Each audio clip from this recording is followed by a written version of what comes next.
With regards to the first question about the importance of critical media literacy, and I'm saying this as somebody who's not an academic, I say this as somebody who got into media literacy not through academia, but through starting my own journalism journey and starting to pick apart the propagandization that is fed to us via corporate media and finding a home away from that, both as a journalist and someone who consumes media in the alternative and independent press areas.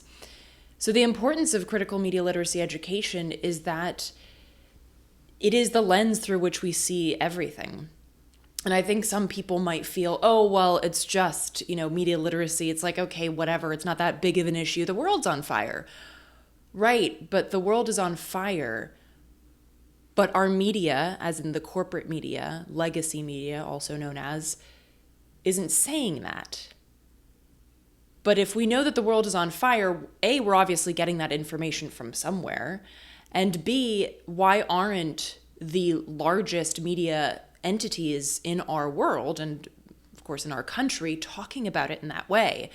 So this is the importance of that critical media literacy education. Whatever your issue is, the climate, workers' rights, feminist issues, racial justice, whatever your primary issue is, critical media literacy has to be at least in the top 5, because it is the lens through which you are able to access the information about the issues that are most important to you.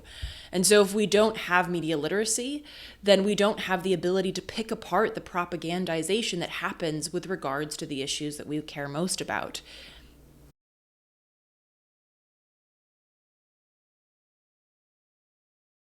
And that brings me to the second point, which is the second question, the importance of a really free press and independent journalism.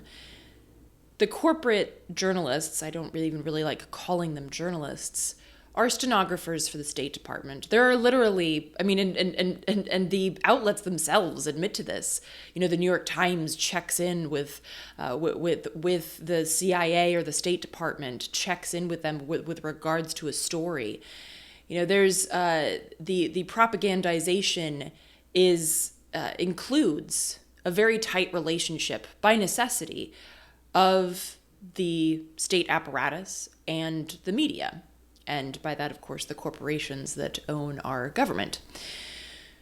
So when you don't have the ability for people outside of that purview to discuss what's happening, then you don't have the ability to learn about what's actually going on from the perspective of somebody who wants to look critically at our government. So a free press is necessarily an adversarial press. It is necessarily a press that holds power to account. You can't have that if you're a stenographer for the State Department. If you just say, yes, sir, thank you for my copy, sir. That's not a free press. And so corporate media, the same people that show you ads for Lockheed Martin and Boeing, cannot possibly be where we look to find out what's actually going on in our name. We have to look to people like Julian Assange and WikiLeaks. And of course, this is why Julian Assange is being persecuted, because he dared take the facade off of empire. And that's why a lot of corporate media that even used what he gave them, what he released via WikiLeaks are not coming to his aid. And if they are saying anything, it's too little too late, really. And so the importance of a free press, the importance of independent journalists, is they allow us to see what's actually going on. And going back to that first point, they provide us with the lens to really see what's happening, and to really go to where I don't call them voiceless because nobody is voiceless, the silenced, to go to where the silenced are and uplift their stories and their voices, because they will never be questioned and they will never be asked to give their perspective and their input. And I think that's the core thing here. Is there's no such thing as objective journalism. I know that, again, as an academic, I haven't been in these classes, but I've heard about it, that a lot of journalism classes will talk about the importance of being, objective. That's impossible. We are objective. We are subjective beings. And so what you can only do is understand your angle, right? So let's say that it's raining outside. Well, of course, that's a weather report. That's not journalism. What is your angle? Are you going to go and talk to the millionaire who now can't have his party on his yacht because it's raining?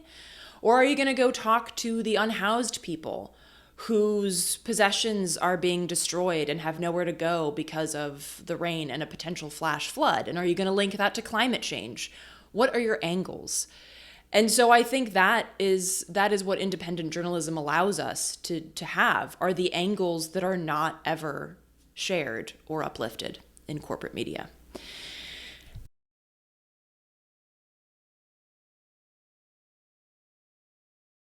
And with regards to the third question about the importance of critical media literacy and a free press in an election year, I'd like to start off by saying that electoralism will not save us.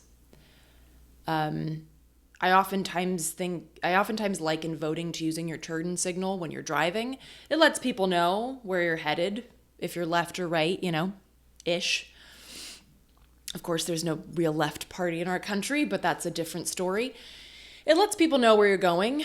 It's a nice thing to do. It is a way of engaging with the people around you and society in a kind and respectful way. Won't stop a car crash. It won't stop an 18-wheeler from T-boning you. It won't help you drive down a road that's on fire or flooding. So, or if a tire blows out, et cetera, et cetera. I think you get the metaphor. But so, yeah, sure, vote. And especially in local elections, there is some important work that can be done voting locally. But that's not going to save us, right? Just look at Atlanta City Council, what they've been doing with regards to Stop Cop City and completely railroading the democratic process. So I think we have to be realistic about what elections do and what they don't do, especially federal elections. Do you want the blue dumpster fire or the red dumpster fire? You want blue MAGA or you want red MAGA? You want this white supremacist, war criminal, rapist, or this one? Those are the choices that we're looking at.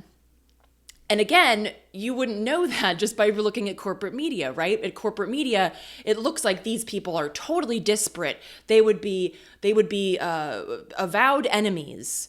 But in reality, the policies are much the same. And I think we can just look at that, having lived under Biden, what in reality has changed. Actually, Biden has done more to destroy the environment than Trump ever did. Look at the genocide that's happening in Gaza. Biden is full-throatedly in support of that. So the lived experiences of people both at home and outside of the United States have not changed greatly depending on who's in the White House. And I think we have to be realistic about that. And again, that's why independent journalism and a free press is important, because we should be looking at it that way. And that would allow us, to address things outside of electoralism, but also address how wholly undemocratic our electoral system is. Whether that be black box voting, whether that be gerrymandering, whether that be people being allowed to vote, whether that be the fact that you only have two choices and they're really the same choice, a long list. So I think those are all aspects that I think are important to highlight. And of course, that is part of the conversation when we talk about the importance of independent journalism outside of voting, right? It allows us to know what's really going on so that we can act upon it. Lets us really know what's going on at our borders so that we can act upon it, so that we are not just allowing Border Patrol to commit human rights violations every day, and that we can stand up against it in whatever ways and tactics we find available to us.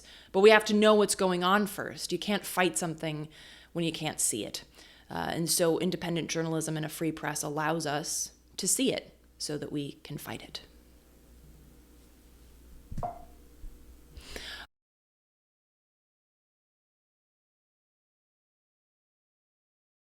Oh, and finally, in terms of hopes or concerns for the 2024 election, I think I pretty much highlighted that, but my hope is that more people see the dire situation that we're in, that this is not the most important election of our lifetimes, because every election of my lifetime has been the most important one and it hasn't.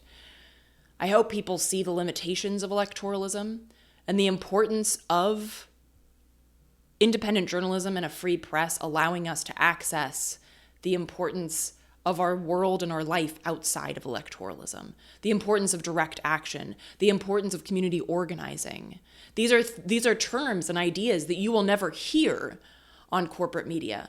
So how can we engage in these things and actually push real change? Because honestly, if you look historically, there's never been any significant change, good change that has happened in our country or others because people checked a box.